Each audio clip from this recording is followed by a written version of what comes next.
কার ঘরে জানি আব্বা নাই, কার ঘরে জানি সাদের মা নাই রে আল্লাহ। কত রজনী মার ঘরে প্রস্রাব করেছি, মার কোলে প্রস্রাব করেছি, মা লাথি মারে আল্লাহ।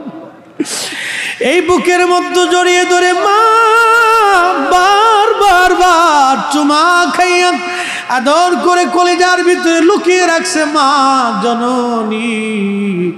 আজকে কবর দেশে চলে গেছে আল্লাহ। তুমি যদি ক্ষমা না করো আমরা কার কাছে যাব?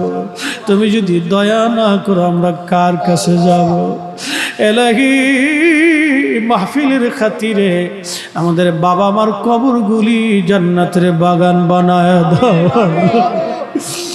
রব্বি রহমহুমা কামা রব্বায়ানি সগীরা বলছো তুমি কুরআনে।